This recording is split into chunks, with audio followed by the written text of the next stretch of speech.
High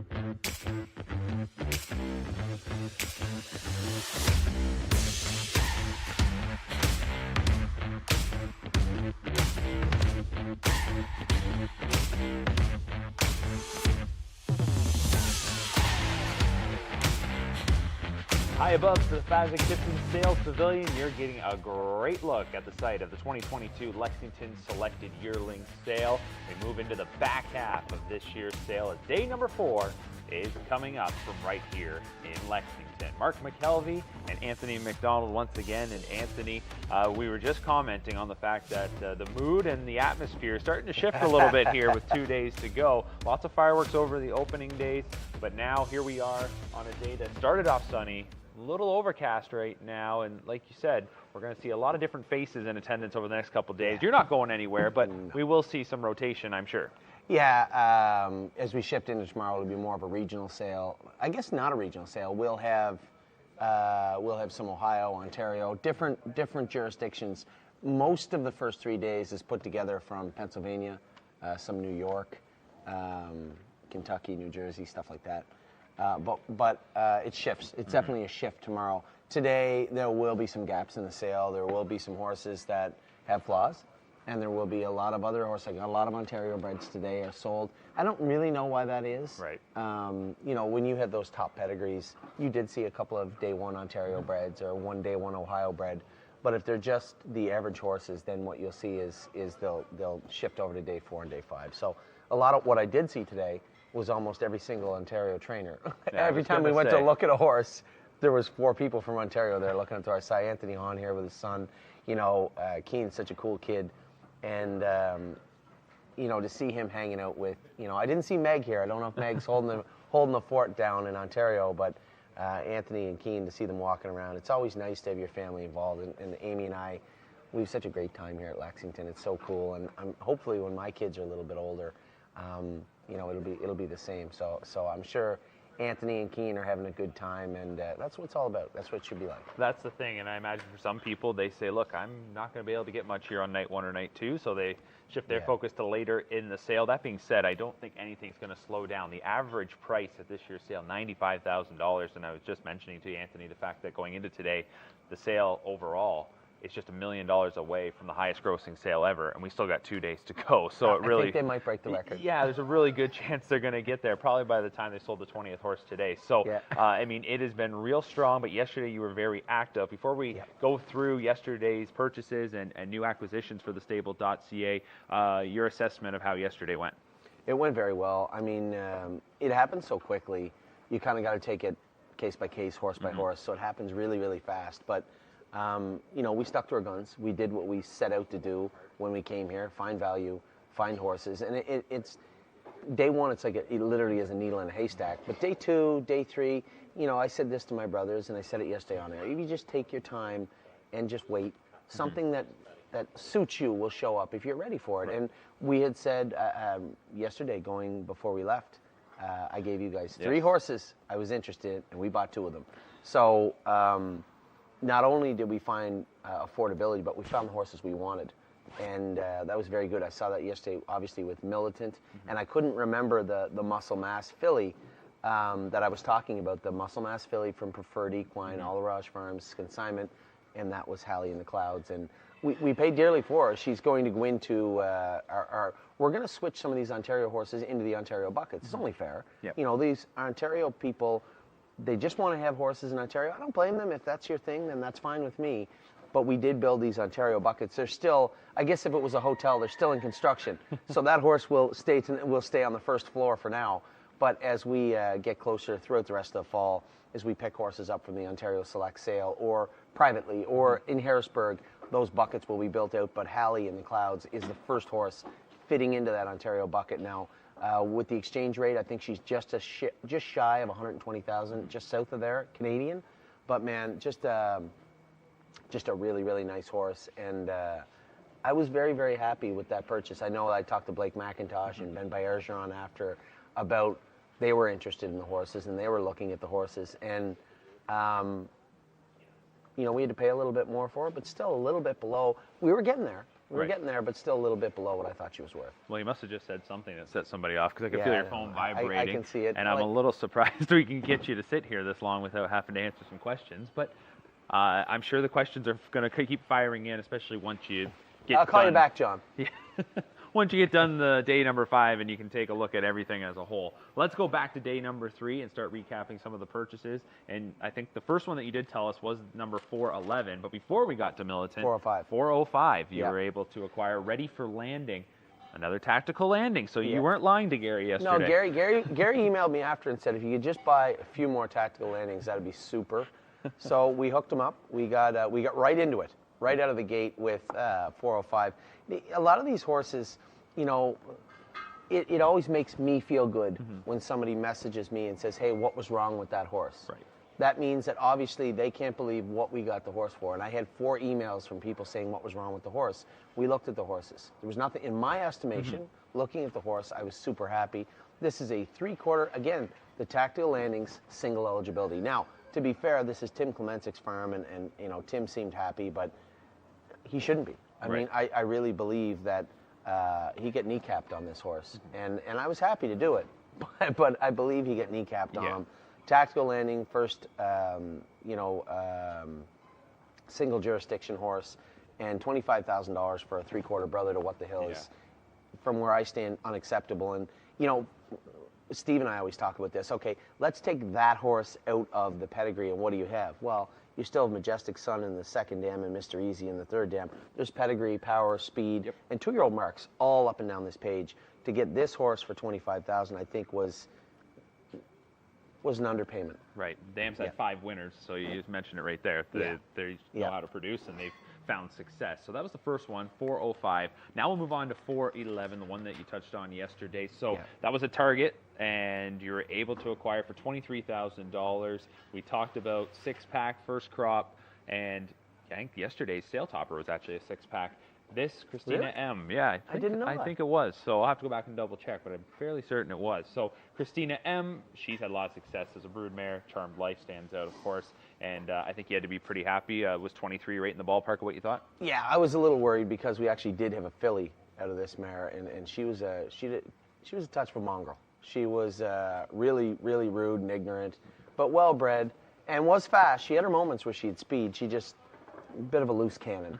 So we ended up selling her as a broodmare a couple of years ago, but you know, that was a Donato Hanover, who are notoriously known for being a little flighty to begin with.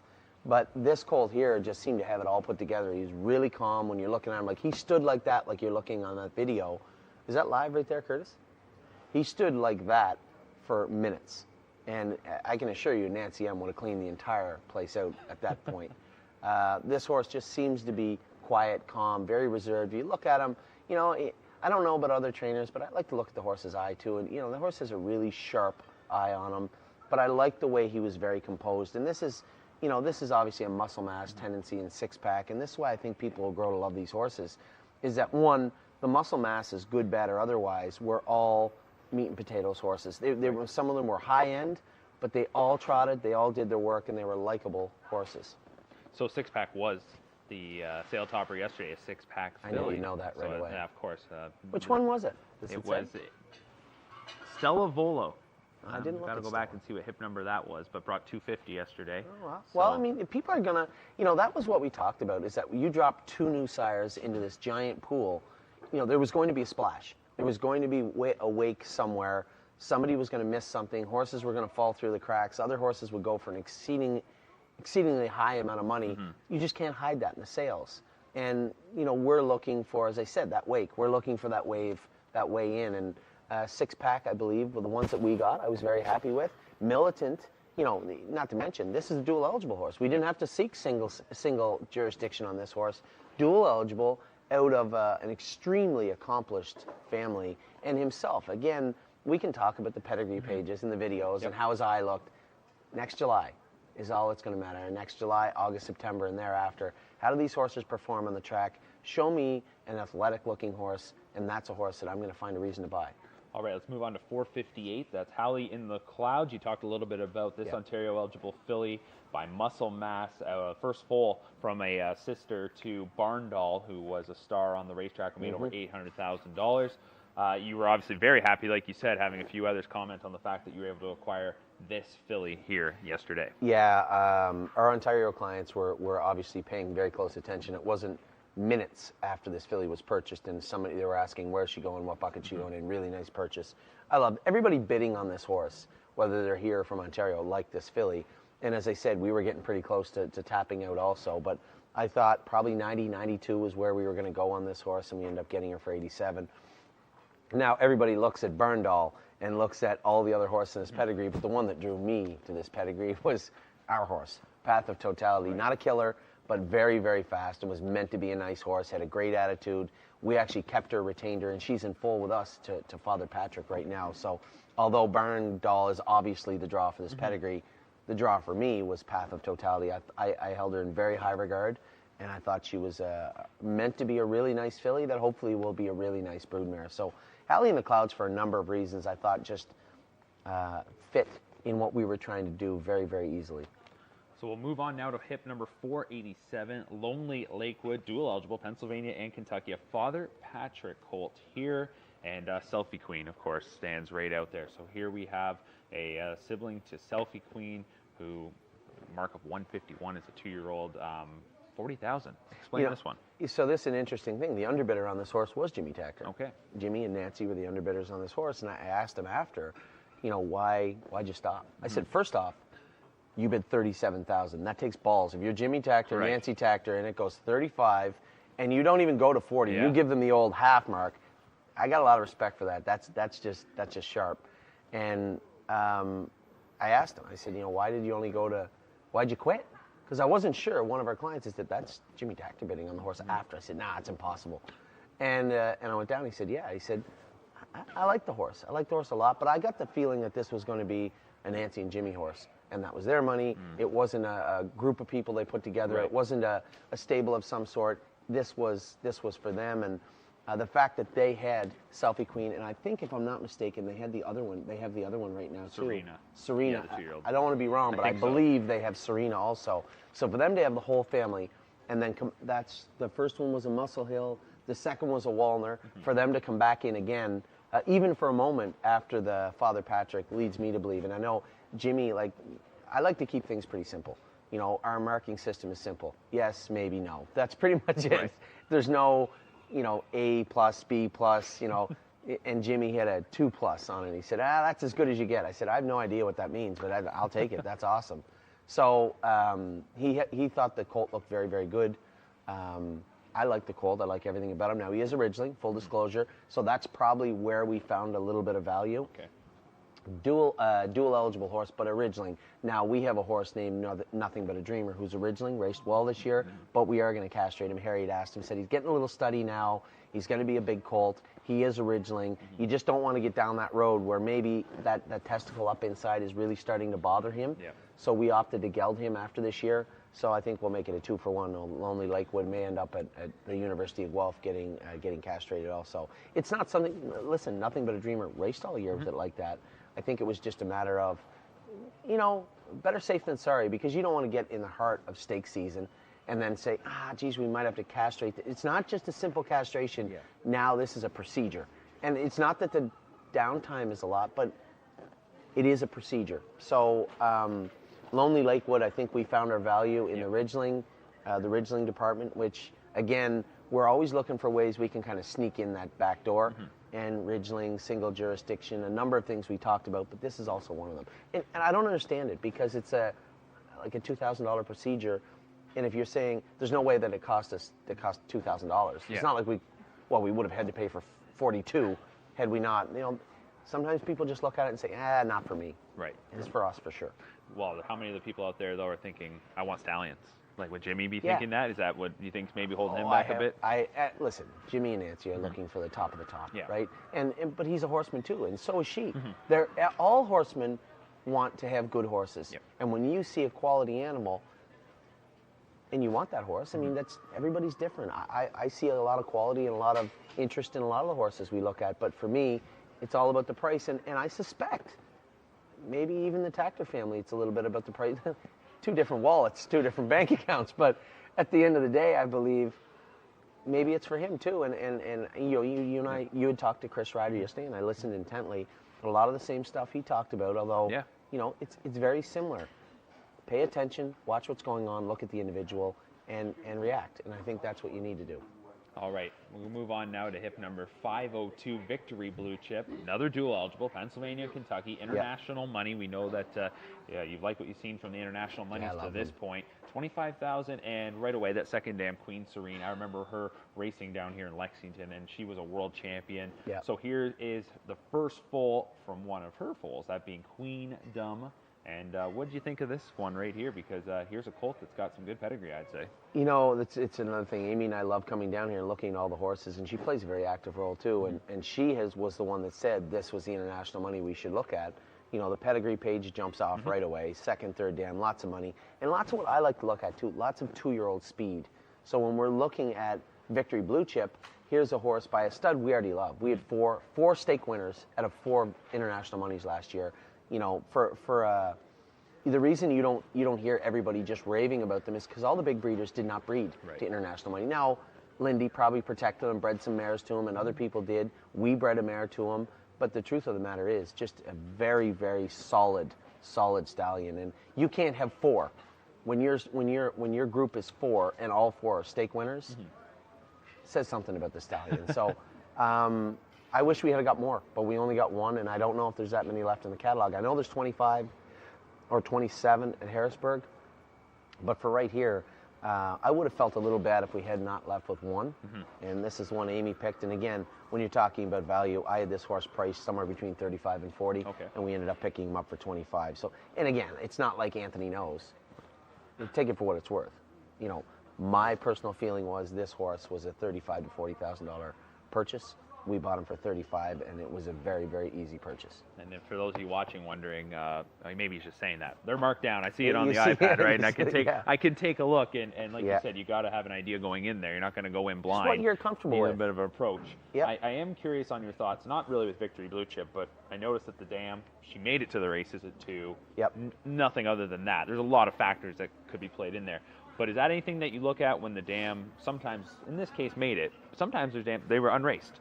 Anything could have happened. They could have got hurt. But is that something you factor in at all, their experience and maybe lack thereof at times? Yeah, that's a great question. You know, myself and breeders talked about this all the time. Steve and I specifically went back and forth about this. And, you know, thestable.ca, we buy a lot, but I don't know if very many people bid more than we do. You know, you guys might see us buy 15 or 16, we may have bid on over 100 horses. And no, I don't care. To be honest, again, everything has to, all the information you compile, the fancy breeding reports and the pedigrees and the videos and everything that goes into what you're doing has to culminate in the horse. If that horse does not match what you're hoping it will, why are we even talking about it? So we've had breeders say, you know, the filly, I'd like to see her make a little bit more money. I'm going to be completely honest with you. Until you just brought that up, I had no idea if the horse raced or not. All I know is the second dam. It's the first foal from a Trixton mare. The second dam is Queen Serene. That's all I knew about this filly. So if she had a mark of 214 at a fair somewhere and $3,700 made, I really don't care. I like Victory Blue Chip. I didn't buy his mother. I'm not here to buy his mother. I'm here to buy Victory Blue Chip. So if that colt looks like anything like this page looks like, then what I said he was worth is probably closer than what we paid for him. All right. That's how I feel. I like that. Let's move on to 524 now. Royal Emeralds, green shoe filly here. First crop of green shoe out of an RC Royalty mare. 38,000. This was your last purchase of the day. We'll have a few others to talk about. But what can you say about Royal Emeralds? You know what? So we do business in a number of different ways, and I guess the easiest way to say it is we acquire horses however we can. Now, this morning I had breakfast with a wonderful family I'd never met before. Their daughter has a number of horses, just small percentage horses with us, and they had bought a horse online, and they said they didn't really know who they'd send it to train, and you know, and her name's John, very nice lady. She said, could you meet with my brothers and my parents to talk about this filly? Sat down and had breakfast this morning. Very, very nice people. And they want to send that Andover Hall filly we bought privately to us. Now, this filly, last year we had purchased a tactical landing filly named Tactical Mounds. Now, another couple of gentlemen had called me, Rick had called me originally and said, hey, if we buy this filly or a filly, would you train her? And we'd like to keep like 80%, maybe breed her when she's done racing. Absolutely, no problem. I don't have a problem with that. That same group bought Royal Emeralds. 524, we looked at the filly, liked her. They had given me a list of fillies and a price they wanted to pay. Does that price match what you're looking at? If you don't like them, X them off. If you like them, circle them and acquire one of them if you can. Royal Emeralds was that horse. So she's a green shoe, obviously a green shoe filly, Pennsylvania eligible, out of a sister to royalty for life. Yeah. And man, you saw the video. She's a beautiful, beautiful filly. And again, as I said, there may be people saying 38,000. I don't know. Maybe you know offhand the sale average for green shoe, but I can assure you, it's well north of $38,000. It is, and I can actually tell you that right now because I've been curious to track these along as we've gone all week long. And when you look at green shoe, that first crop, you knew they would be highly touted, and you probably wouldn't be surprised to know that it's $133,000 is the average price for a green shoe. What they did was they just took the one out of the purchase price. Pretty much, exactly that. So again, that's what we're here to do. We're trying our hardest. And again, as I say this, there's going to be people at home laughing along or maybe listening to what we're saying. None of this matters. All that matters is what happens when they see the starting gate, and that is it. So we're doing our best. This is step one. We're doing our best to acquire horses, break them, train them down, hope they stay healthy and sound, get to the races, have a good work ethic, have a good attitude, and can go faster than the other ones they're in against. That's all. Sounds pretty simple there. Yeah. So as you might see, there's more to blueberry muffins than just blueberries. So all right, we got the blueberries first. Okay, you did mention to me, though, there was a couple other deals that you've made. Yes. So you're bringing in a couple other horses that people, if they're tracking the sale results, wouldn't have seen just yet. Do you want to touch on those horses right now? Sure. So there was a bid in on number 82, Activation. I'm not really sure. It says Seaside Bloodstock. So Diamond Creek or Seaside, whoever they were, decided they did not want to sell this horse for 27 for whatever reason. Maybe they thought that the horse was worth more. Maybe they held the horse in very high regard. Very nice video, very good looking individual. We went over and looked at it, and one of our clients ended up acquiring this horse. Now, a number of the shares, I don't know how many yet, will end up on the stable. Now, this horse is outside the buckets for obvious reasons, but Activation is now our horse. He will be heading to Northfield Park, I would imagine, to be broke. I'll be going with most of these horses Saturday sometime and Sunday, and then heading home Sunday. Activation, very good looking horse, and I was very, very happy with the acquisition of this horse. I looked at him for 5 minutes. I said, he wasn't on my list. I just thought day one, Father Patrick, probably go a little high. And quite frankly, wasn't really what I was looking for. Right. But when you factor in the price we got the horse for, I think more than accommodating both the price and the horse. So that one, there will be shares There will be shares available outside the bucket. We just have to work everything out. Obviously, the people that had originally bought the horse, they are going to be the ones driving the bus here and saying, okay, we're going to keep X, the rest will go on the stable. So that's exactly what we're going to do. Now, there was a horse sent to us privately that won't have any shares for sale. The odd time, we do have people that walk up and say, do you guys train horses also? Right. I talked about the Andover Hall filly that their family was going to send us. I don't know if they're going to list any shares for sale on the board. That'll be up to them. Number 483, Dr. Rucker, who we've done business with in the past, literally walked up to me in the sale and say, hey, could you train this colt for me? This is a green shoe colt. There's a funny story. A small world, eh? Second there dam. You go. Charmed life. So this is Militant's exact same family. He had bought the colt for $35,000. That colt will be coming in Northfield Park also. So when we talk about the buckets and what's outside the buckets, right now we did move King of the North's, I'm just looking at it right here. We did move King of the North's sister outside the buckets, and I thought that was only fair. I am going to be reaching out to everybody that wanted to buy into that premium horse. For those of you who know the buckets, what we've done, call them partnerships, buckets, whatever. We had 3 of them. We had one horse that we were going to pay around $150 for. We had a group of horses, that's where I got bucket, a group of horses that would cost upwards combined of $350,000. And then I believe we had a third bucket, which was $150 if I'm not mistaken. So for obvious reasons, financially, I want to make sure everybody can feel comfortable getting in. So we had bought King of the North's sister for 180? 180, which was more than the 150. And I'm not twisting anybody's arm. I want everybody to feel comfortable that as a client of the stable. So we are going to move that horse. I don't think we're going to buy a horse for 150, Mark. I just probably don't not think, now at this point, right? And I'm not going to just spend that money. I'm not cashing that check just because it's there. So I'm not spending everybody's money. One thing I try to do is treat everybody's money like it's mine, right? I'm sure they love to hear that. Well, it's true. Right? And when it comes to that particular partnership, I didn't find us a $150,000 horse. I just didn't. I did buy one for 180. So the people that were notched in for that one, if you want to become partners of ours on that filly, they will get first opportunity to do so. But I'm not going to likely buy that $150,000. It just didn't work out. So we have King of the North sister, whoever wants in can stay in from that partnership. After that, any shares that are left over, if there is any, will be moved on to the open market of thestable.ca. So a wonderful acquisition, I believe, in King of the North sister. Yeah. And then obviously the Pacer was never meant for the buckets to begin with. That is Arson, number 218. That horse, I can't say enough about that horse. I think you can see that there's a lot of different crowds and a lot of politics that also goes into the sale. And I believe Arson was just one of those horses. I'm not going to say he fell through the cracks. That would be silly. But the horse is worth more than $85,000 in my estimation. You take that pedigree, right, and show that to anybody, and factor in day 1, 2, or 3 of the Lexington Select sale. You're not going to put not this year anyway. You're not putting $85,000 beside it. I thought that this was a 3/4 brother to Pure Country and a 3/4 brother to Charleston from this year. That made a lot of sense for us to purchase. So I was really, really happy with Arson.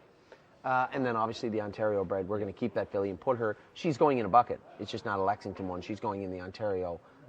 If you guys are looking for shares in Halley in the Clouds, you're going to have to find them in the Lexington or the Ontario A partnership that is being sold right now on our site. She is one part of a bigger partnership. I think that one is $250,000, and we've almost filled half of it with Halley in the Clouds, but just made all the sense in the world to me. It certainly did. You know what's funny about Arson is that a couple of people that I talked to yesterday asked, well, how is the stable doing? And I mentioned that horse, and there's very few horses you can mention by name in the sale that people actually know. I know which one that is. Usually you got to talk about the family, and right away a few people, they knew exactly which one that was. So safe to say Arson, a pretty, I think, high-profile horse that was certainly notable to many of the people in attendance here. Thanks for the breakdown on what went down yesterday and over the last couple of days. We'll focus on today here in just a couple of moments. I believe we've got a package of some of the horses that we're going to be profiling today coming up. And if I get that cue, which I just got, we're going to go to that right now. So stick around. Lots more coverage. Don't go anywhere. You know, I told everybody today is value, value, value. I really, when I got here, I wanted to look at all the Ontario breds, and then I didn't realize how many Ontario people were here until I landed here. And it seemed like every time I went to look at Ontario bred, everybody from Ontario was there. Now look at what we have here. Oh my, this is a giant. This is a Cash Me Out Volo. This is a Cantab Hall. Now, for those of you who don't like older mares, you may turn off your video sets now, or whatever you're watching this on.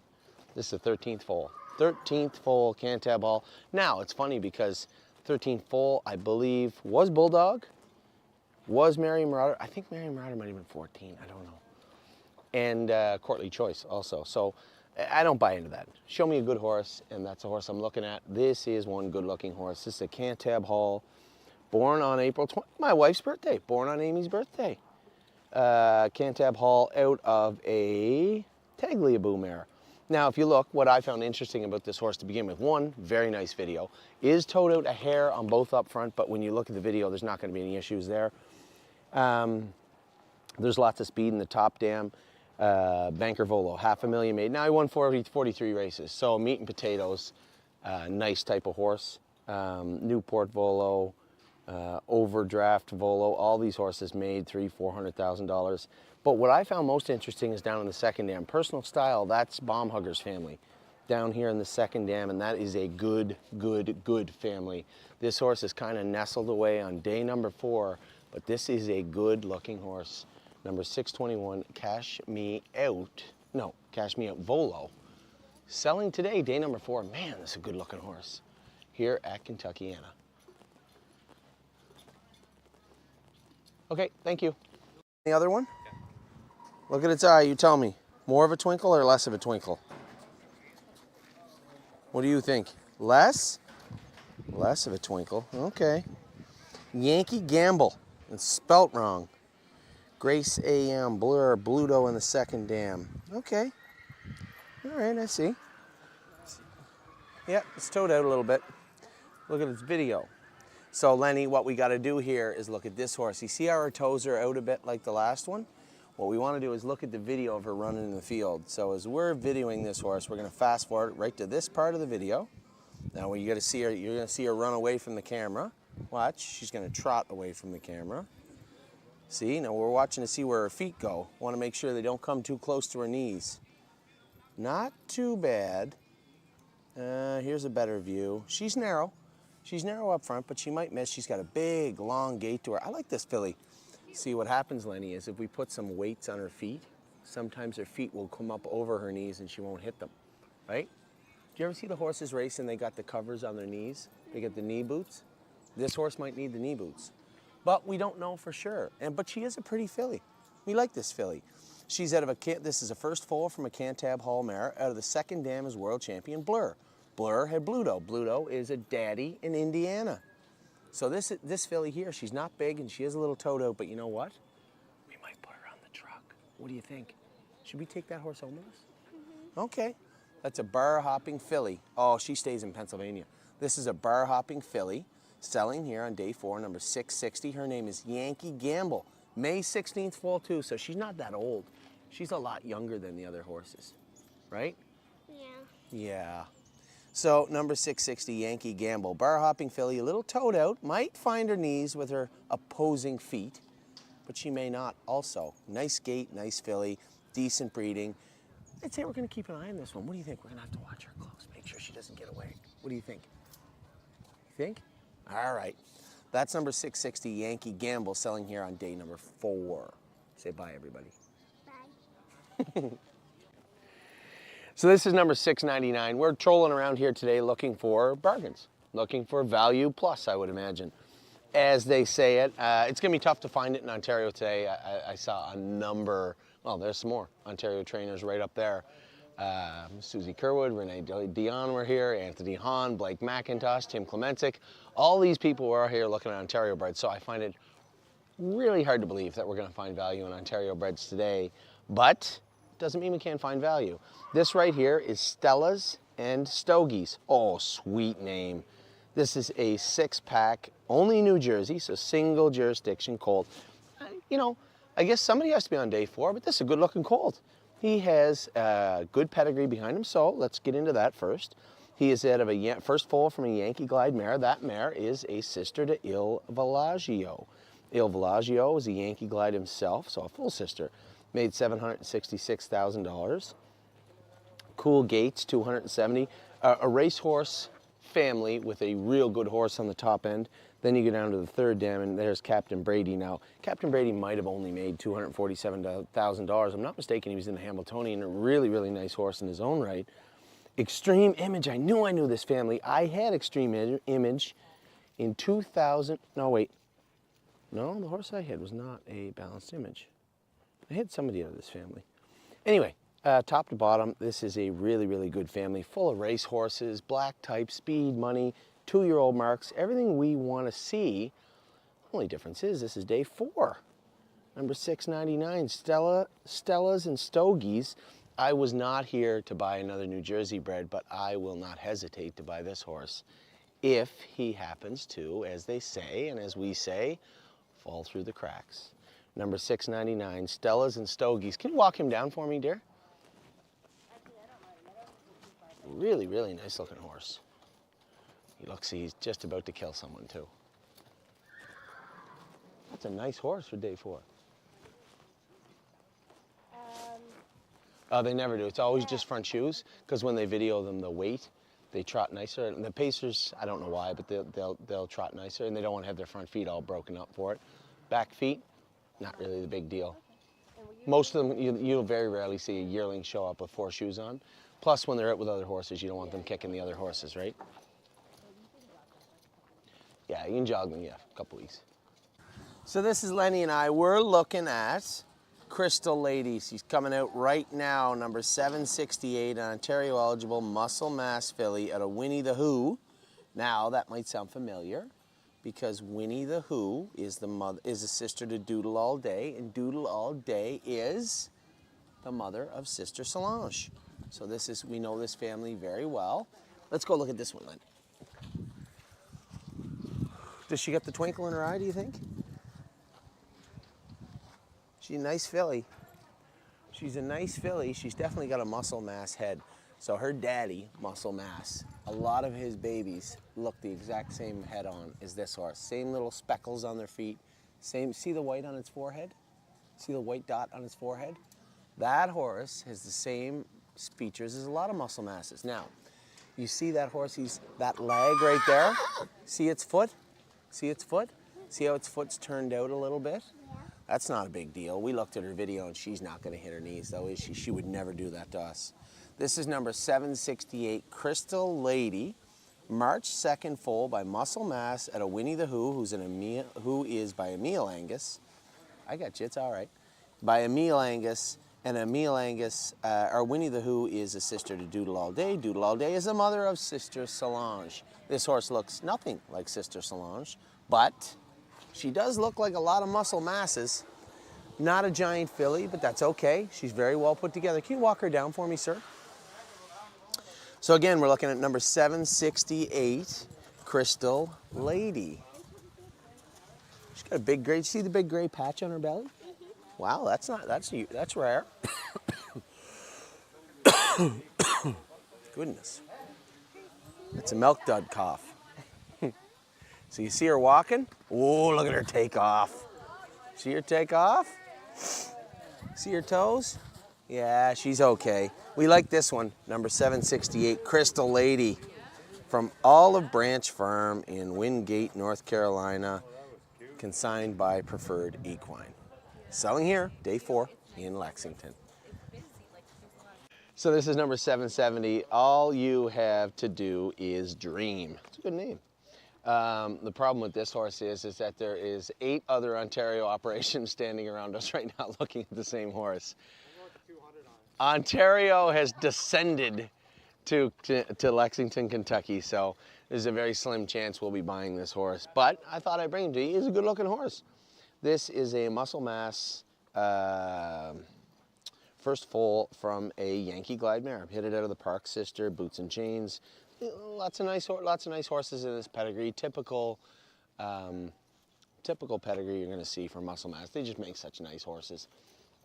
So again, 770, a really nice horse, put together well. I guess if I'm going to critique him, maybe he's a hair out. No, he's not. No, he's not. Horse is straight. Put together well, looks good, nice head on him. Unfortunately, as you will find here in Lexington on day 4 and day 5, the Ontario breds run pretty hot. They're going to run pretty high, and this guy is one of them. So although I like him, and although I'm going to tell you I'm going to sit by the ring and wait and see if he falls through the cracks, I can assure you he will not. Number 770, all you have to do is dream. He's likely coming home to Ontario, just not with us. That's Own a little and love it a lot. Thestable.ca is an award-winning fractional ownership operation. Buy as little as 1% of a racehorse and experience 100% of the thrill. Thestable.ca makes ownership easy, accessible, and affordable. Communication and customer service are at the heart of everything we do. Get started at thestable.ca. As the industry's leading sales agency, Preferred Equine recently introduced its exciting new online sales portal, Preferred Equine Online. Developed by our experienced sales team, the powerful new platform with cutting-edge technology makes buying and selling easy from the comfort of your home or office over any device. Our experienced sales team offers full customer service for buyers and sellers as it relates to the collection, distribution, and transfer of the horses offered. Sellers can enter a horse as easy as 1, 2, 3 with a searchable database while allowing comments, photos, and other documents. Buyers can view live pedigrees, past performances, and race videos. To create your account or learn more, Visit www.preferredequine.com or call 914-773-7777.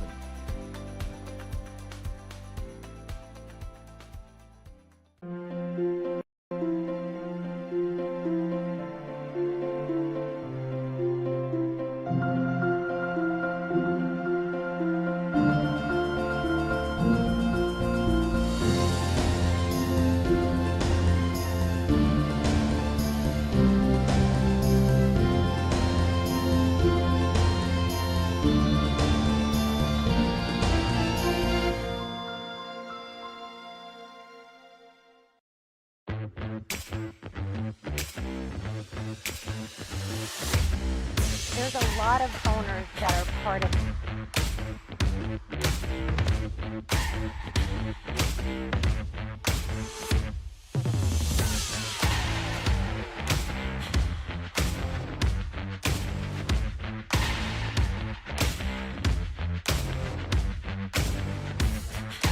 Our coverage of the 2022 Lexington Selected Yearling Sale continues. We're nearing time for the fourth session of this 5-day yearling sale. A beautiful look of Fasig-Tipton Sales Pavilion. I've used that word an awful lot this week, a beautiful look, but like I said, a remarkable facility here, the home of the Lexington sale each and every year. And what's interesting this year, and it's happened a couple of times in the past, there'll actually be a mixed sale happening on Saturday, and right now just behind our broadcast location, we're going to look at a bunch of the weanlings that are being shown off right now ahead of Saturday's mixed sale. So a lot of activity going on even as we get into the final days of the yearling portion of this year's sale. Well, as always, Jamie Mcdonald is with us today, and she's been exploring this large facility, and she has a special guest with her in the back barns right now. We have Mike Moss joining us now. He is the ID technician for the USTA. Now, Mike, tell us what your job just entails. Well, basically, we go and identify horses. You know, we pull the DNA, a hair sample for DNA to check parentage, and then we place a freeze brand or microchip into each individual, and it's their ID for identification to race, sell, or, you know, whatever. And when they're racing or selling for that ID chip or that freeze brand, that follows them for their entire career. That's correct. The freeze brand is the way we used to do, you know, our work, and it was identified by the mark on the neck. And then we advanced to the microchipping, which has to be in the horse to race. Then we have, you know, some that want both, so we do that as well. So it's just their form of identification for when they're at work. Now, years ago, the freeze branding was done inside the lip, and now it used to be done, or still is, on the neck. What is the difference, or why the change there? Actually, it was tattooed inside the lip, and then we got away from that and went to the freeze branding, which is on the neck, and it just kills the hair follicle and it grows back white, so it left a white number, letters and numbers. And so then the next step was the microchipping. So it's just, you know, we've stepped from each phase up as technology changes. Absolutely, connecting with technology and, you know, horses as they move around as well. It's a good way to keep track of them and kind of to identify who actually is racing.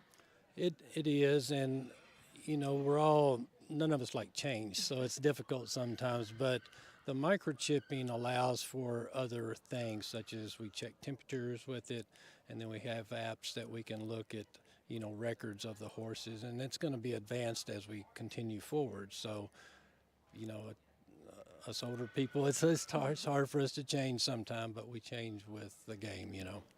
Well, thank you for joining us and letting us kind of know what you do. But before we let you go, your role here at the sale, are you doing any freeze branding as the horses sell with the different trainers or owners, or are you just here to enjoy the festivities? No, I'm here working for the USTA and for the sales company to verify the numbers prior to the horse going through the sale. And then Anthony and others have asked us to put freeze brands on the horses that do not have them for the people that choose to have that freeze brand. And that is, you know, some of the people are concerned about when the horses go to the different stages of life, maybe if, you know, different, I don't want to say slaughterhouses, but sometimes if they get there, we want to be able to identify them. And so they use the freeze brand as a way to, you know, visibly see a number, know it's a standard bred, so they can pull them from the sale or get them another home. It's a wonderful way to kind of bring them back and get those retired horses turned into riding horses, as many standardbreds do. And we're seeing more and more of that. Some of the bigger stables, or consigners, are doing it at their farms. So, you know, prior to getting here, they already have the freeze brands. The ones that don't, then we're putting them on today. Actually, that's what I'm doing right now. So, Perfect. Thank you so much for joining us here, and enjoy the rest of the week. thank you so much.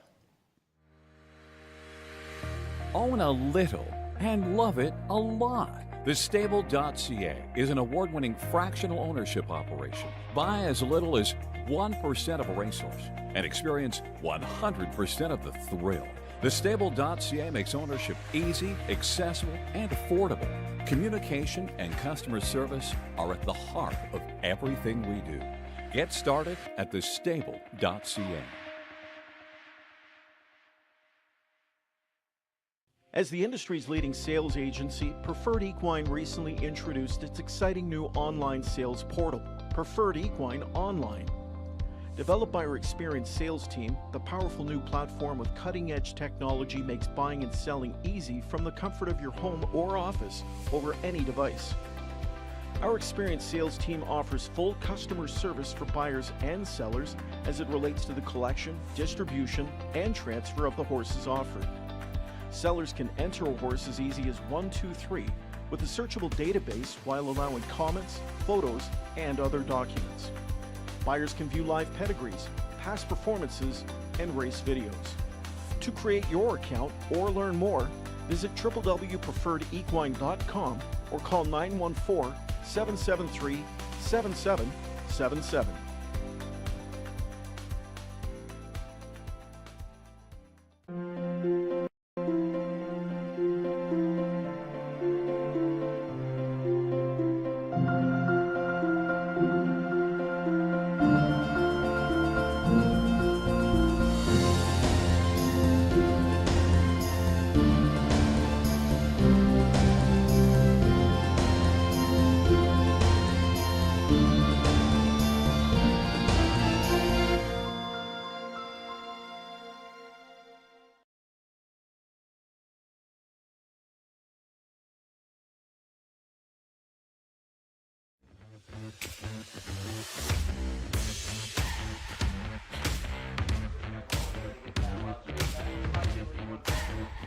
Another aerial shot of Fasig-Tipton as we're just past 1 p.m. Eastern Time here in Lexington, Kentucky. Day number 4 set to kick off at 2 p.m. The last couple of days have been marathon days, going till nearly 9 p.m. Both sessions taking nearly 7 hours, over 230 horses that were scheduled to sell on both of those days. They're going to scale it back a little bit today. Just 160 or so horses will pass through the sales ring. And if you've never been to the Fasig-Tipton Sales Pavilion, I'm telling you, you got to check this place out. It's quite remarkable. A large facility, takes up a ton of acres, so many barns, but then you get to the main sales ring and the arena and then the back ring and everything that goes into it. It's a bit of a process and it's a lot of fun to check it all out. And my understanding is Jamie Mcdonald's got her Nikes on today. She did some hustling during that commercial break and she's going to give you a little behind the scenes tour here at Fasig-Tipton.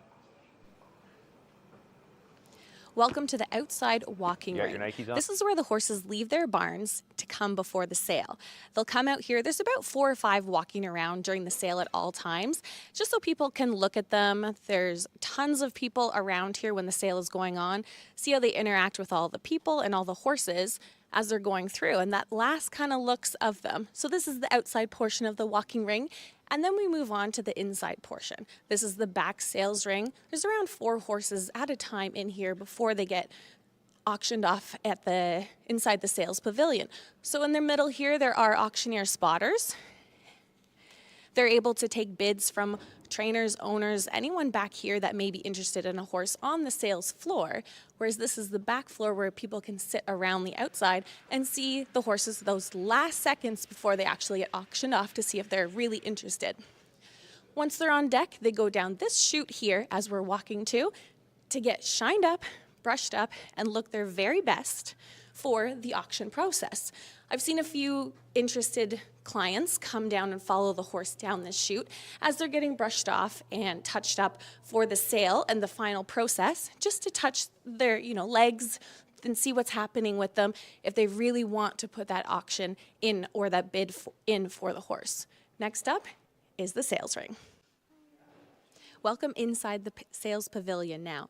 It has beautiful tiered seating so everyone gets their best look at a horse coming in. They'll come in, if you're facing the ring here, come in from the left, and really the light shines down a beautiful sand on the bottom here for the most picturesque pictures of these horses. So they step in with their best foot forward, they get them to stand nice and tall and beautiful to get that top dollar for the sellers. And they'll go out following their sale through the right side here and back to the barn. And you're more than welcome, if you've purchased a horse and you're on site, to be able to go look at the horse in the barn that you've just purchased, as Anthony has with his. They're absolutely beautiful. They'll get them all shined up once again if you'd like to see them, and you're able to see the horse that you've just purchased.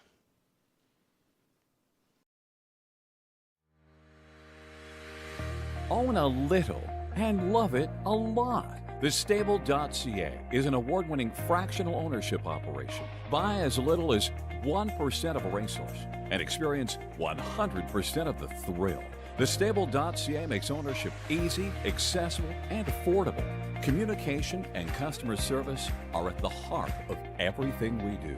Get started at thestable.ca. As the industry's leading sales agency, Preferred Equine recently introduced its exciting new online sales portal, Preferred Equine Online.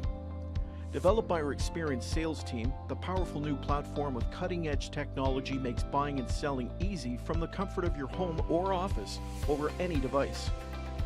Our experienced sales team offers full customer service for buyers and sellers as it relates to the collection, distribution, and transfer of the horses offered. Sellers can enter a horse as easy as 1, 2, 3 with a searchable database while allowing comments, photos, and other documents. Buyers can view live pedigrees, past performances, and race videos. To create your account or learn more, visit www.preferredequine.com or call 914-773-7777.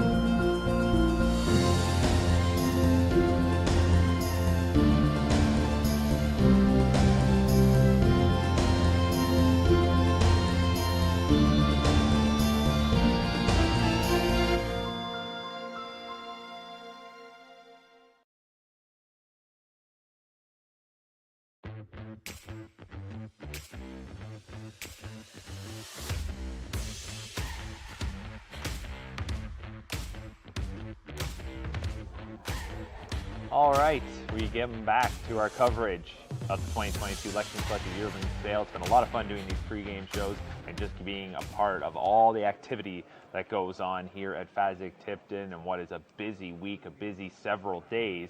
As you think about it, the horses were arriving late last week, and then of course 5 days of yearling sale, mixed sale on Saturday. So over a week of activity and a lot of foot traffic, there's no doubt about that. And somebody, like I mentioned, who's getting their steps in, and it's probably been the most active person here. I hope they've got their watch on and can track their steps. That's Jamie Mcdonald, because somehow she's gone from the sales arena back to one of the back barns, and she's catching up with one of the busiest men this week, Adam Bowden from Diamond Creek Farm. Welcome to Diamond Creek Farms. I'm here with the owner of Diamond Creek, Adam Bowden. And Adam, let's talk about not just the sale this week, but getting the horses here. That's got to be a lot of work and a lot of effort. How do you get the day one horses here versus day 5? Can you take us through kind of the steps of that? Yeah, I mean, it starts, well before the beginning of the sale. We start prep 8-9 weeks ago, get everybody into the barn and broke, and then once they get hip numbers and day spots, then then the organization happens. And luckily I have a good team that puts all that together. But we ship in the day 1, 2, and 3 horses first. We're limited by the stall space here, so in come the first couple of day horses, and then we got to leave people back at the farm to take care of the other horses before they're able to ship in. Bring them into the tents here, and then there's this constant shuffling around all week of the horses. But it's a organized chaos, as I say. As we're all well aware of in the horse industry, the organized chaos. But when people are coming, to your tent here and asking to look at certain hip numbers and horses. What type of experience do you want them to have, and what is that process like for your team when, someone comes up and says, I want to, it says a number, going and getting them ready. What do they do? Yeah, so they're long days out here looking at hundreds of horses, and so you try to make it as easy as possible for the buyers. So we have clipboards there with hip numbers on, and then we got card people that take them and try to give them the most positive experience: food, water, comfort, whatever it is, and try to get the horses out as quick as possible, because I know it is a long day for everybody. We'll try to just make it as smooth and efficient as possible. And do you find there's a lot of wear and tear on these yearlings coming in and out of the stalls being looked at for a few days in a row? Absolutely, and I think the more you see it, the more you see the good ones. They tend to be the ones that are the easiest, and they handle it the best, and it's like the more they come out, the better they are, and you kind of mark those down as like, that's probably a good horse, and it usually stays true. The ones that can't handle this, they usually can't handle the racing either. They're behaving here before the sales ring, and then of course when they go over there. For you, when the walk over with the horses and do you sit and watch them being auctioned off, or you stay back here in the tent? What does your sales day look like? Well, I'm back and forth. I definitely put in my 10,000 steps. No, I tend to follow them in, because there's sometimes questions from potential buyers, so I want to be present, and our team is really invested in the horses. Most of them have been here since they've been born or bred, and care for them and prep them and do all that. So it's a source of pride for most of the team. And I don't know if you follow, a big group of black shirted people are usually following the Diamond Creek horses through the ring. And any nerves at all for you and your team as the horses are going through the auction process? Well, I've done this too long to be that nervous anymore. It's more just, that internal excitement every time something goes to the ring. I mean, it's a product that we put out there to the public, and we take pride in that. Anyone over, the next couple days, we're about halfway through, or more than halfway through the sale, that people are looking at from your hip numbers? Well, tomorrow we have the beach party. It celebrates our Ohio Stallion down by the seaside. So, we cook tacos and have free beer and drinks and stuff tomorrow night from 5 to 7. And then we have a handful of down by the seaside colts tomorrow, 3 really nice ones. So we're excited about them. So if you're on hand here, come to Diamond Creek Tent tomorrow for, tacos. Tacos, free beer, free drinks, snacks, everything. Yeah, and we play live music, or music anyways. We try to get somebody live. But yeah, we'll have music, dancing, lays, all kinds of blow-ups and everything. It's fun. Perfect. Thank you for joining us, and good luck the rest of the week. Thanks, Jamie.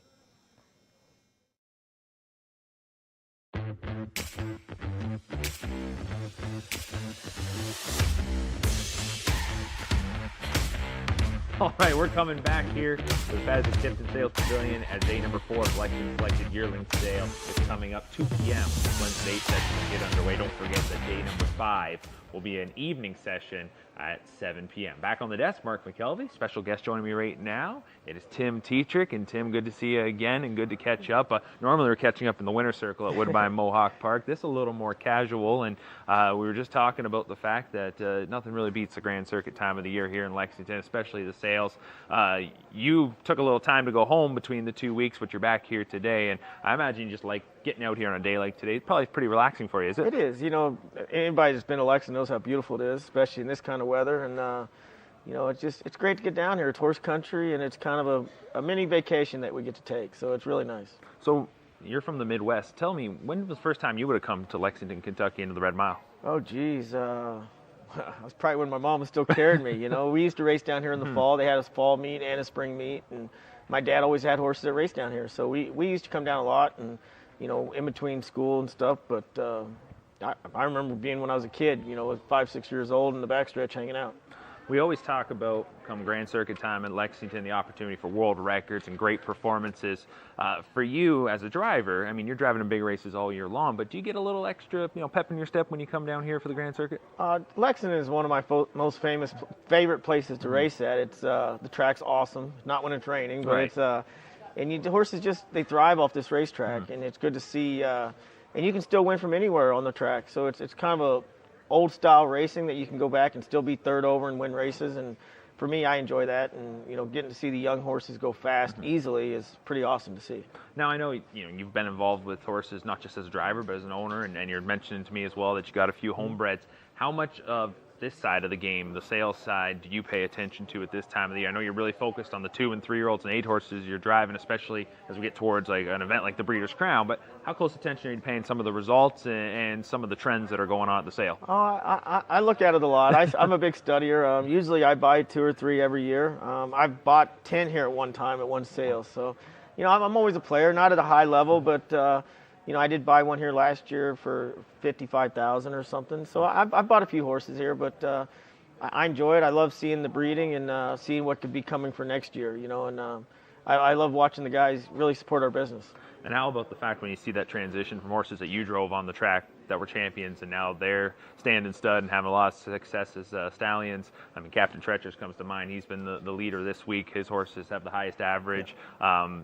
That's got to be a lot of fun to watch them have success after the success you guys had. As well as Walner, Chapter 7. I've gotten to drive some great horses that are being great sires now. And, Captain and Chapter 7, I get breedings in them every year. I use some and sell them. But, it's great to see these great horses that I got to drive go on to be great daddies as well. Well, I was going through that leaderboard here today after day number 3. I probably should have called it the Tim Teatrick leaderboard because you're right. There are quite a few horses there that you drove and had a lot of success with. Talk a bit about 2022 and how it's gone for you this year. Good numbers once again. How would you assess your season? I think great. Leading in money again, which is my main goal. I do race a lot, but I've got over almost 500 wins for the season. I think those are good numbers. I'm 11.7 million in purse earnings, so all that's great. And continued success, hopefully, and stay healthy and find that next world champion. That's what I'm looking for. That's what still gets you up in the mornings, I would imagine. Oh, that's why we go to all the baby races, and we stay working all the time. And it's tough now. It's a great drivers colony. You got Dexter and you got Andrew, the young guns from Toddy, and as well as Yannick and Dave Miller. Those guys are great. And I've gotten to drive with all the best, in my opinion. John Campbell to Luke and, Michael Chance, those guys. And I grew up under Tony Morgan and Dave McGee. So I've had a lot of good teachers over the years and tough competition. An awful lot of wins right there. You've racked up a ton of them as well, recent milestones. Going into the late part of the season, one thing I'm always kind of amazed by when you look at how much money's on the line in October and November, we talk about that kind of being the year winding down, but there's still a lot of opportunity to make money here and a lot of big races coming up.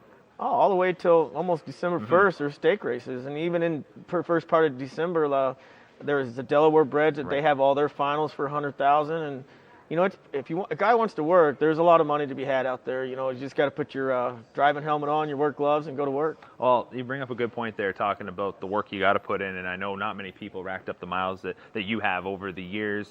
Talk a bit about how your schedule is right now. How's this fit in your lifestyle? It's probably not as busy as it once was, but it's still very, very hectic. A lot of traveling. My closest racetrack is Chester, which is 30 minutes from my house. Meadowlands is 2 hours. Dover's an hour.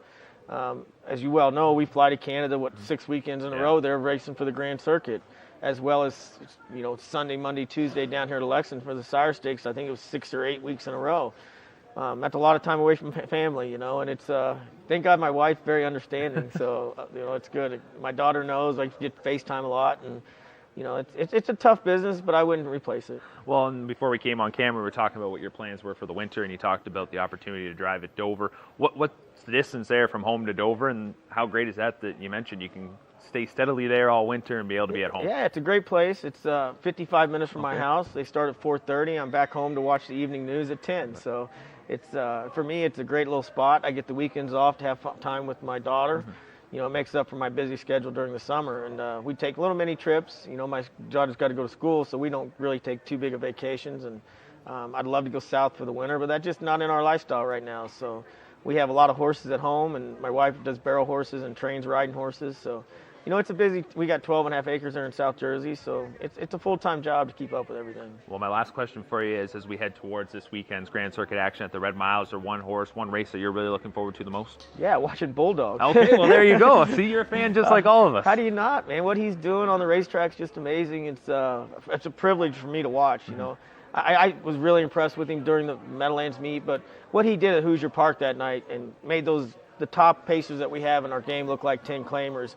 I get chills talking about him right now. I just wish I could sit behind him because he's something to watch, and I hope people realize what he is doing on the racetrack. I would say so. I think we started to see the crowds have really picked up. The one thing, wish he could go on forever, but I think we got to cherish these opportunities to watch him here down the stretch. Oh, it's amazing what he's doing on the racetrack, and he's just playing with them. And it looks like Dex is having a lot of fun driving that horse, and I'm glad the people are publicizing the horse and making him as big as because he is a big horse. He certainly is. Well, Tim, I appreciate you dropping by, taking some time here today to chat with us. A lot of folks watching. Stable.ca's got members, I think, around 13 different countries. Lots of them fans of yours, so thanks so much for taking the time. Oh, absolutely, Mark. Thanks, man. All right, we're going to take a quick timeout. We can come back. More coverage here from Fasig-Tipton. Own a little and love it a lot.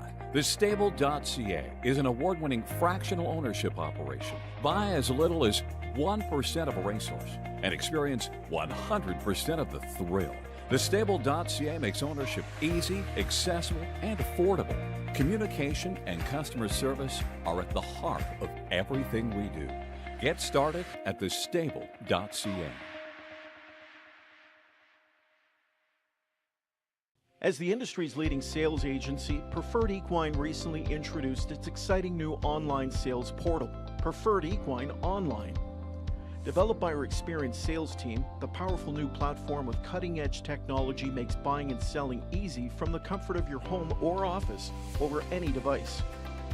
Our experienced sales team offers full customer service for buyers and sellers as it relates to the collection, distribution, and transfer of the horses offered. Sellers can enter a horse as easy as 1, 2, 3 with a searchable database while allowing comments, photos, and other documents. Buyers can view live pedigrees, past performances, and race videos. To create your account or learn more, visit www.preferredequine.com or call 914-773-7777.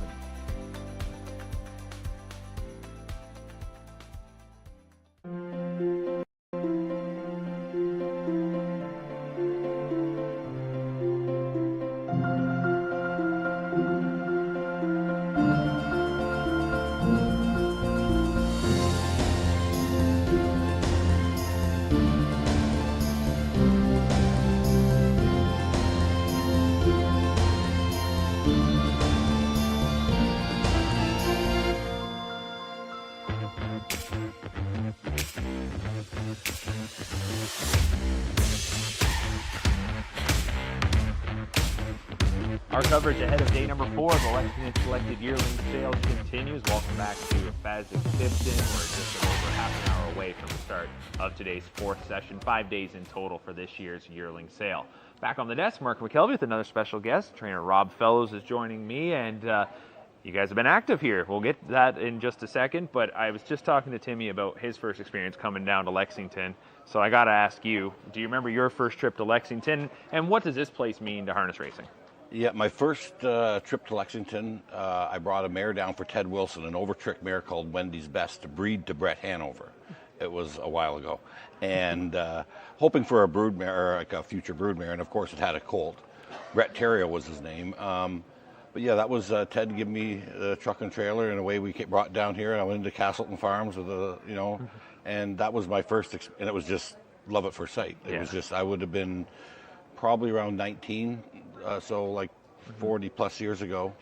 And it was, it's just the place where the center of horse racing world is. It certainly next is. to Mohawk Racetrack. Yeah, there we go. I like that answer. Yeah. But you're right, especially these 2 weeks of the year, the Grand Circuit. So if that was your first trip here, do you remember the first time you brought one to race? Yes, I brought a horse by my Lord Snow.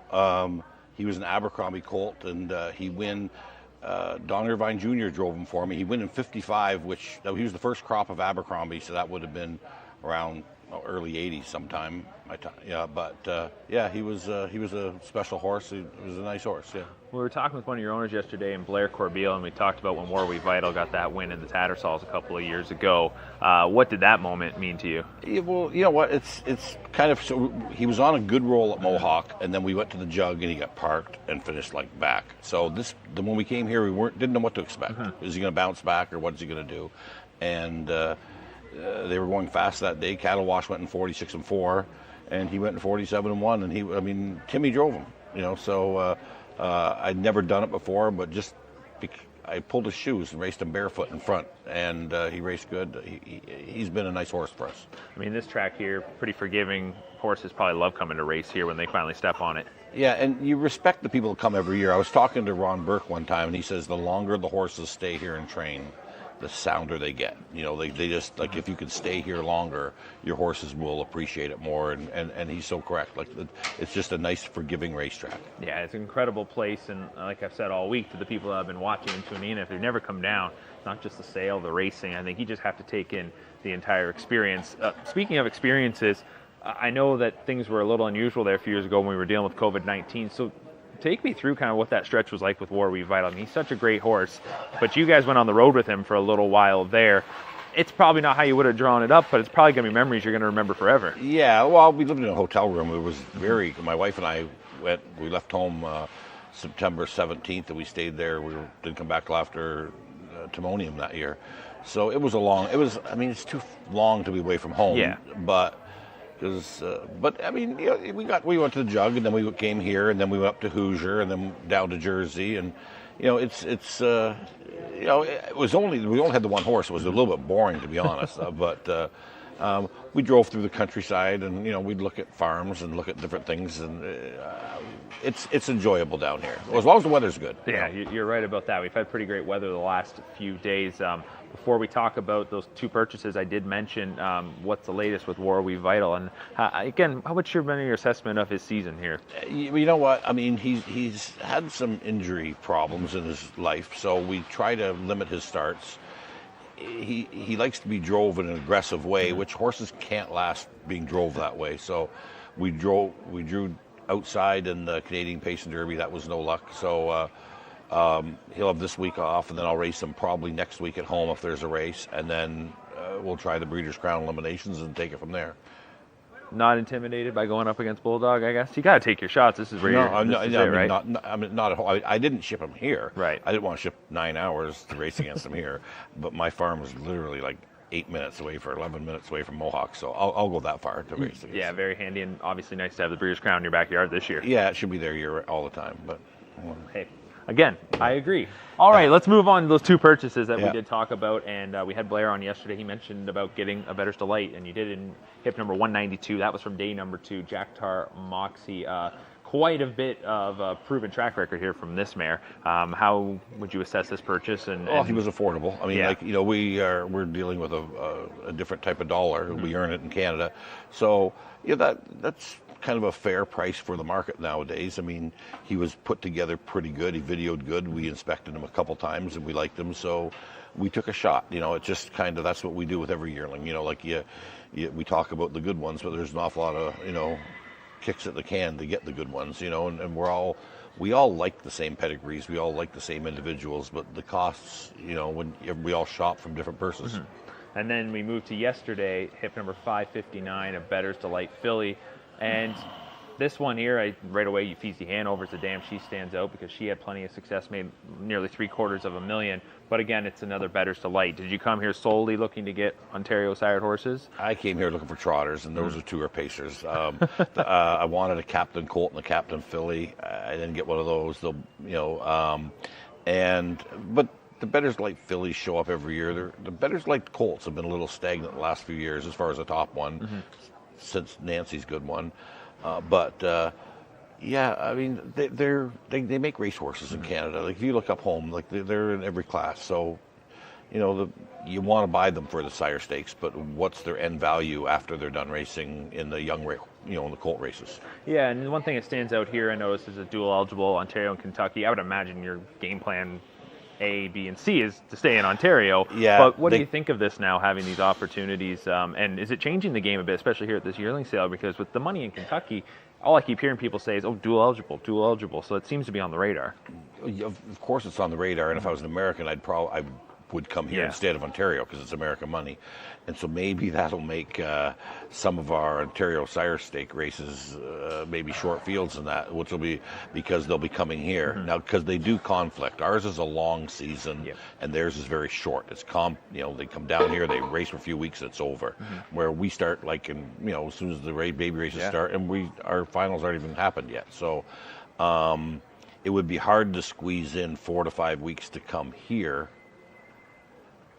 If you were competitive there, you'd be competitive here. It would be, you know, but if they got there late and you missed some, it would be, we'll definitely keep them eligible, but yeah, that's, I had one trotting filly this year that was dual. She didn't make it, but when you looked at the schedules of both, you seen the conflict, so. Makes sense. And, you know, the one thing, and I'm a fan of the game and I love our, you know, prestigious Grand Circuit races, but it's more and more turning into a Sire Stakes game, doesn't it seem, across North America now? It's just with the way the programs are and the strength in so many different jurisdictions that, you know, these Grand Circuit races aren't coming up, like you said, with as many horses as they did at one time. Yeah, and you sit and you wonder, how can we attract all the superstars? I mean, we're lucky. Some Beach came from home, and, you know, Bulldog came from home, and, you know, there's been other horses, of course, you know, the Wiglet, Jiglet, the Lather, like other great horses, and we only got to see them for their Grand Circuit races. But yeah, what was once our main attraction is that we'd attract everybody, and you know, I mean, even my favorite, Little Brown Jug, this year, like, very anemic, 11 horses, you know, where I remember racing in it in the early 80s, it was like the top 27 horses. That way you had to have been good to get there. And now, not so much. You just enter a 3-year-old, and, you know, there's one or two, I mean, there were some good horses in there, but, yeah, you know, there weren't the ones that we would have liked to have seen there, you know. But it's, hopefully the prestige, they've got the purse money, so the purse money alone didn't draw a big field. It's still, you know, do some people not want to go 2 heats before they come to Lexington because they want to go a big trip? I understand that, and that gives you the appreciation for the horses like Brett Hanover that went double heats all his 2- and 3-year-old year and was still, like when I raced Just Bold, we went 2 heats there and then came down to the Tattersalls and went heats right here. You know, it was a different time. It certainly was. I always get a kick out of when I check the stats and histories for the Pepsi North America Cup, and I think Jate Lobel had something like 27 starts by the time he raced in the North America Cup. That the top 3-year-olds may never even get to that for their career, so it just shows time certainly changed. Everybody's about management now. It's all about, everybody tries to, you know, and people are afraid to get beat now. Yeah. I mean, they want to have that perfect record and that, and, you know, it's the horses years back were tougher. You know, they didn't go the speeds, so I mean, they're probably doing the right thing by managing them correctly. So with 2 days to go in this year's Lexington Select Yearling Sale, you still have several targets that you're going to be keeping an eye on? We've got some picked out for sure. I mean, you know, but you know, there's only so much in the purse, so we have a couple sales at home. Of course, our London sale, and then Harrisburg is usually where we try to shop too. So you still want, you know, you want to buy what you like, right? You know, and that's, you know, maybe we'll buy fewer and buy, you know, some better horses. All right. Well, I appreciate you dropping by and taking some time to chat with us. Continued success not only on the racetrack, but here at the sale over the next couple of days. Thank you very much. All right. Rob Fellows. We already got a couple Bettor's Delight. They'll be heading back to Ontario. We're going to take a timeout, and when we come back, we're going to take a closer look at day number 4 and get you all set as the sale continues here from Lexington. Own a little and love it a lot. Thestable.ca is an award-winning fractional ownership operation. Buy as little as 1% of a racehorse and experience 100% of the thrill. Thestable.ca makes ownership easy, accessible, and affordable. Communication and customer service are at the heart of everything we do. Get started at thestable.ca. As the industry's leading sales agency, Preferred Equine recently introduced its exciting new online sales portal, Preferred Equine Online. Developed by our experienced sales team, the powerful new platform with cutting-edge technology makes buying and selling easy from the comfort of your home or office over any device. Our experienced sales team offers full customer service for buyers and sellers as it relates to the collection, distribution, and transfer of the horses offered. Sellers can enter a horse as easy as 1, 2, 3 with a searchable database while allowing comments, photos, and other documents. Buyers can view live pedigrees, past performances, and race videos. To create your account or learn more, visit www.preferredequine.com or call 914-773-7777.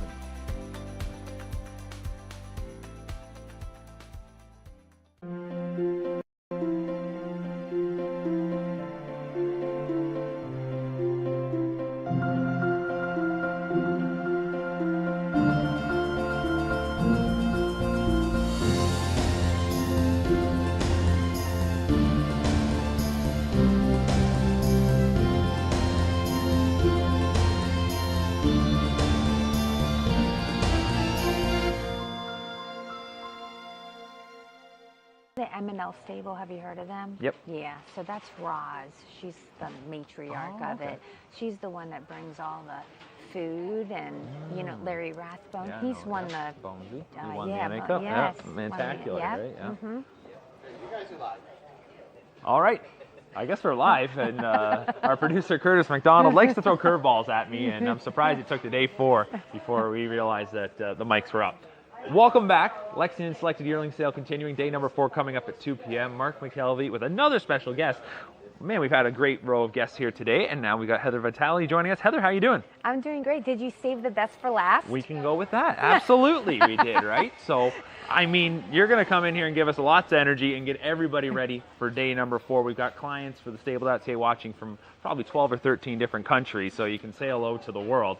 Heather, here this week, I know you're always involved with a lot of things going on in our industry, but here this week, you've got it on your shirt, Harness Racing Update. Tell us a little bit about how your contributions to Harness Racing Update came about, and it's been going on for quite some time now, helping out with Dave Briggs and company. Yeah, so I do Harness Racing Update sales highlights, you know, of course at Lexington and then at Harrisburg as well, and I do some twos and training videos, which have been extremely popular, and I'm going to tell you the truth. When they asked me to do these twos and training videos, I thought, twos and training? Who's gonna watch that? Who cares about babies not even made it through the racing? You know what I mean? Oh my goodness. I cannot get over how popular, and now that I'm doing it, I'm like obsessed with doing them, because now I see, you know, how people are attracted to these videos. They want to see these horses that went for big prices, or, you know, whatever, like making it into like their whole training sessions. And yeah, so yeah, Harness Racing Update's been awesome. I have a lot of fun with doing their videos. I've really enjoyed those twos and trainings videos, and I think if anything's been a good example of that, it's probably been thestable.ca, because the clients here, they can't get enough. They're always looking for more content to consume, and I imagine you're a big fan of creating content, and within our industry, whether that's through social media, through television, I guess content is king in our sport. Yeah, absolutely. Well, not only do I have a couple TV shows, you know, so I do PA Harness Week, which it's a 13-week season, so it's not going on right now. We do it more, like May to September type thing. Anyway, so, but I do have a show that airs on Delmarva, which is Delaware, Maryland, Virginia. It's called Post Time. And that is year-round, and I've been actually doing that show since 1998. When I started when I was like 12 years old, and still going strong. But we are a half-an-hour show that airs on the CBS affiliate on Delmarva, and it's a really popular show, and I love doing it. Every single week we put out, it's like a magazine type show, lots of interviews, but all about harness racing. Well, that's a fantastic run if you're going to tell me that's been going since 1998. Yeah. And I mean, not many shows get that many opportunities for a new season.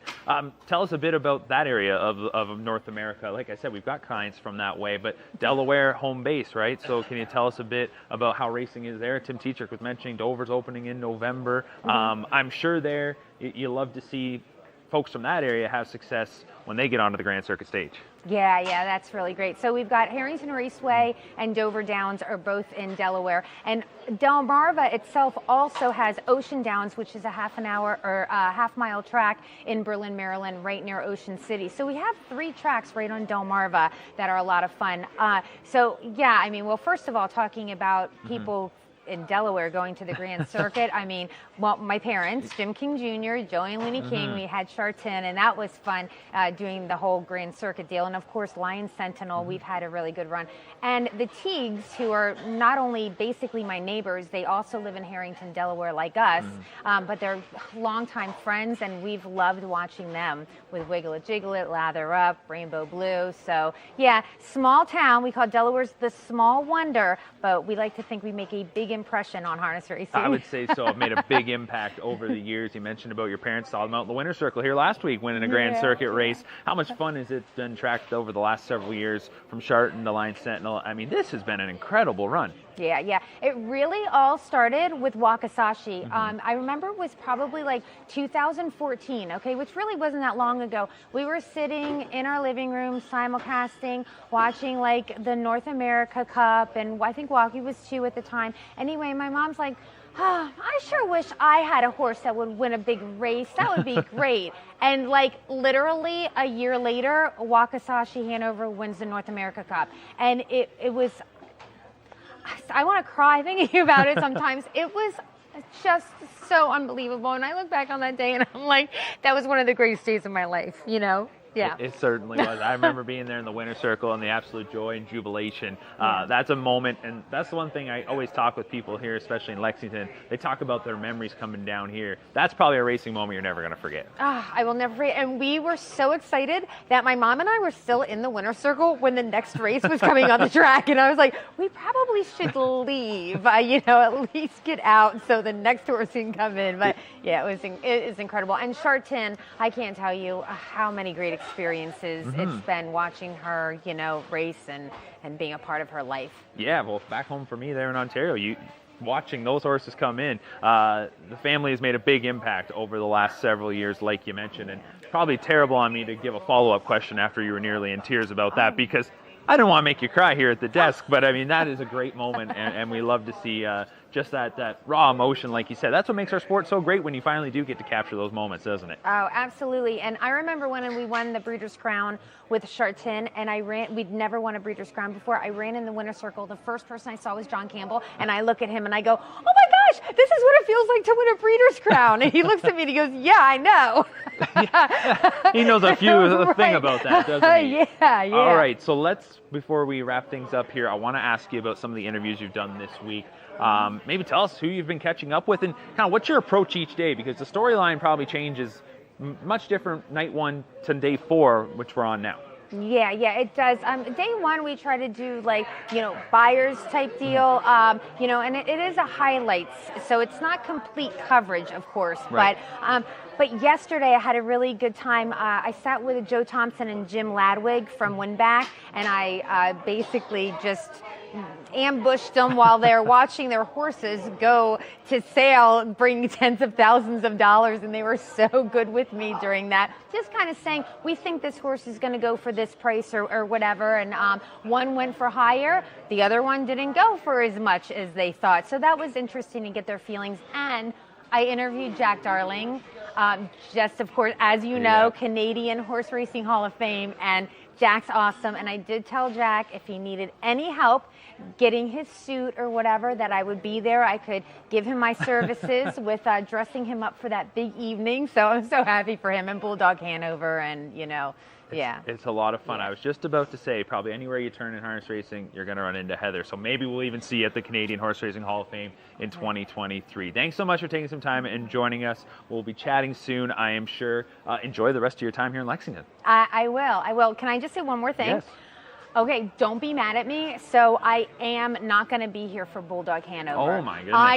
I know, but I've got a really good excuse. I'm leaving Saturday morning. Literally changed my flight for this because Foiled Again is going to be in Virginia, and so I'm leaving at 6:45 in the morning on Saturday to go to see Foiled Again. So I do love you, Bulldog Hanover, but yeah. The world's fastest standardbred or the world's richest, either way, that's pretty good company. Right, exactly. So, but thank you for having me on. Absolutely. All right, Heather Vitale, like I said, you'll find her everywhere. We'll take one more commercial break and then wrap up our coverage today from the Lexington Selected Yearling Sale. Thank you. Own a little and love it a lot. Thestable.ca is an award-winning fractional ownership operation. Buy as little as 1% of a racehorse and experience 100% of the thrill. Thestable.ca makes ownership easy, accessible, and affordable. Communication and customer service are at the heart of everything we do. Get started at thestable.ca. As the industry's leading sales agency, Preferred Equine recently introduced its exciting new online sales portal, Preferred Equine Online. Developed by our experienced sales team, the powerful new platform with cutting-edge technology makes buying and selling easy from the comfort of your home or office over any device. Our experienced sales team offers full customer service for buyers and sellers as it relates to the collection, distribution, and transfer of the horses offered. Sellers can enter a horse as easy as 1, 2, 3 with a searchable database while allowing comments, photos, and other documents. Buyers can view live pedigrees, past performances, and race videos. To create your account or learn more, visit www.preferredequine.com or call 914-773-7777.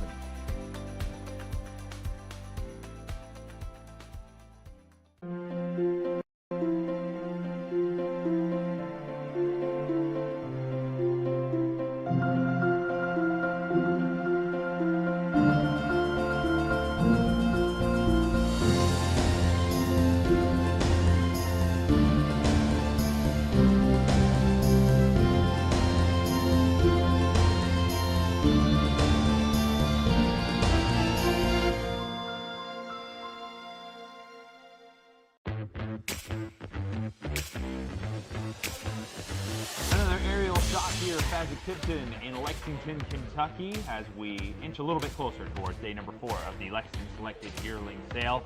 And our special guests continue. Joe Holloway joining me now at the desk. Joe, thanks so much for taking some time to join us. No problem. We were just chatting before we came on camera about the way this sale has gone so far. You said you got a little bit of work done yesterday, but just your overall assessment of what we've seen. A lot of fireworks, and like I was just saying to you, they've almost already broke the record for the highest grossing sale, and there's still 2 days to go. Yeah, undoubtedly the record's going to get broken and shattered, but it's just amazing. I mean, you came in, all the indicators were there for the sale to be down. I mean, I was thinking 10% or flat.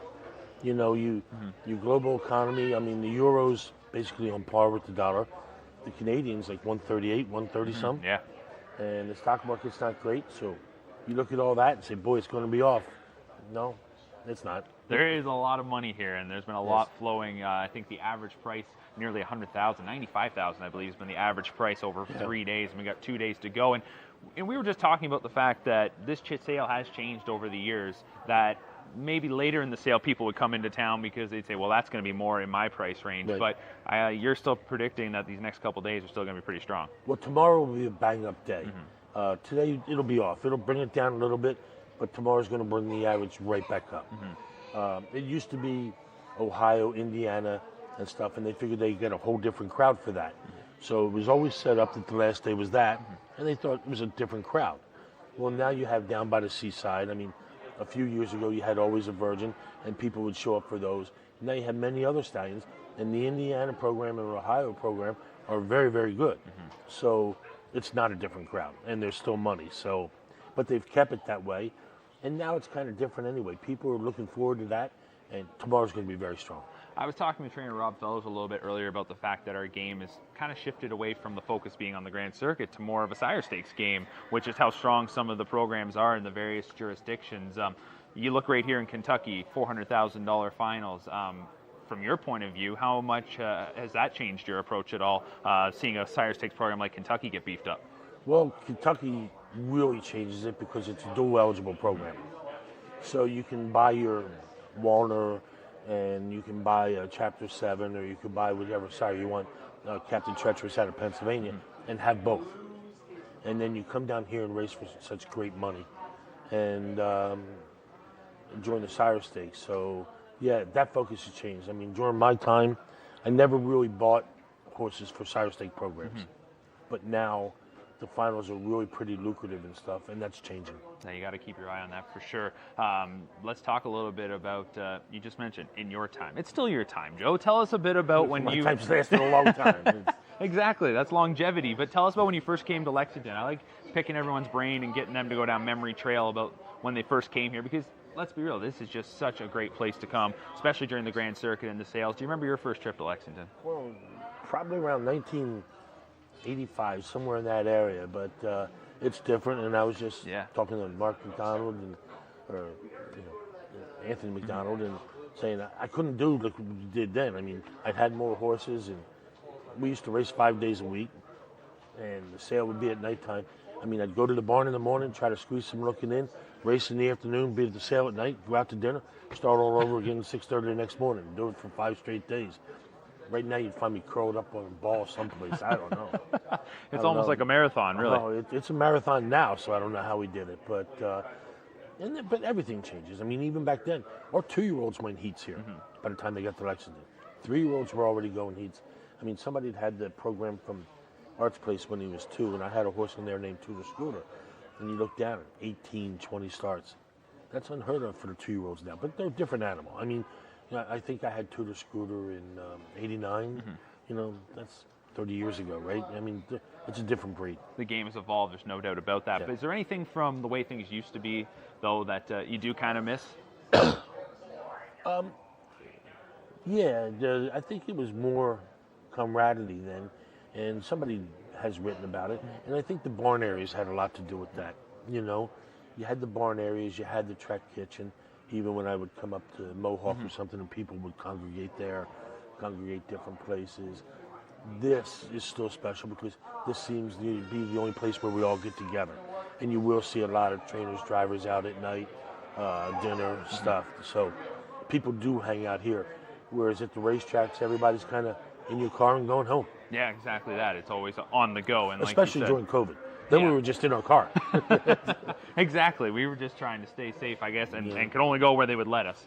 Especially in our case here, for a bunch of us from Ontario, haven't been here since before COVID, so it's great to finally get back. Just looking at this year's group of stallions, I know you probably have your eye on one that's going to be coming down the road here pretty soon, joining these ranks, but what do you make of the current group and one that you're going to have joining them very soon? Well, current group, I mean, that's the thing. That's why 30 years is such a difference. Basically, every 4 years is a generation, and somebody new comes along, and things progress. You know, this year it's Captain Crunch, Six Pack. I know I'm going to forget somebody, and don't mean to, but you look at the new crops, you look at that, and sires come in, sires go out. I mean, only better's the light last forever. I mean, except for the Energizer Bunny, you know, it's him. But, you know, and the horses change with it. I'm looking forward to it. Tall Dark Stranger next year. I'm really looking forward to Sting. I mean, I realize I'm at the 7/8 pole, but I like to hang on long enough to train a couple from. I can imagine. That's, Sting. That's got to be the real thrill, I would imagine, when you do get one from a horse that you had that was a champion, and now you get a chance to work with one of theirs. And then there's different mares got bred to them. I mean, I'm telling David Miller, we got to race that one. We got to race that one. I said, come on, man, we got to give it up someday. What are you do? I'm going to have to walk you down in a wheelchair to get on the bike, you know? Just Can't take it out of them, though. Can't take it out of you either. Lastly, before I let you go here, your season overall, what do you make of it to this point? It was a poor season. I mean, I don't have many horses anymore. And not just because, I mean, a lot of it's by choice. Right. I could continue working like this. I couldn't run a 40, 50 horse barn. But when you have less and things don't go right, you know, you get less production. And I had a horse named Early Action. I thought he was coming back good. He went up, went to the North American. The schedule was more realistic this year, and he's just no good. You know, I never thought he'd make just $100,000. He was a very tough 2-year-old. I had him penciled in to be a contender, and he wasn't. Right. You know, so, you know, some of the 2-year-olds don't pan out or level off after a start or two. I can accept that. The other one's a head scratcher, but it happens. It does, you're right. And the one thing you brought up there that's a really good point, and I probably never gave it much thought, is sometimes volume kind of will mask some of your areas where you didn't reach the potential or reach the expectations. That's a really good point. Well, we appreciate you taking some time and joining us on the desk. Enjoy the rest of your time here in Lexington, and best luck the rest of the season. All right, thanks. All right, Joe Holloway joins us right there. All right, when we come back, we got to wrap things up. Day 4 is starting in just mere minutes here from... Reach the people you have to reach by advertising in Harness Racing Update, the sport's most comprehensive and timely news source. HRU provides the best bang for your advertising dollars because we reach and engage your potential customers anywhere in the world. Not only has HRU grown its subscriber base by nearly 30% in just 3 years, but our open and click rates far exceed industry averages, which tells us that readers are engaged with the digital publication and how they receive it. Plus, your ad support helps us keep HRU free to subscribers. Find out more today by visiting harnessracingupdate.com and clicking on the advertising link at the top of the page.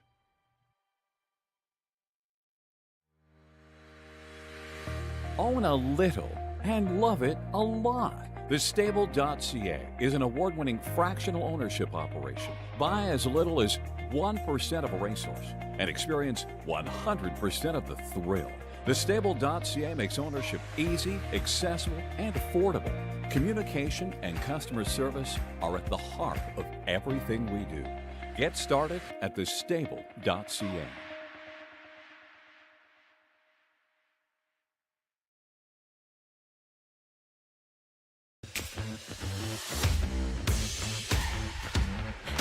What Like number do I we said, start it at? doesn't get much better than this. Lexington, Kentucky, early October. Some fall colors, as you can see it right there. Great shots being shown from our drone angle, courtesy of the one and only Curtis Mcdonald. And Mark McKelvey is back on the desk here, once again with Anthony McDonald. Anthony, we had a lot of great guests here today join us. A lot of fun talking with everybody. And I know we've talked about this the last couple of days, but everyone seems a little more candid when they're here.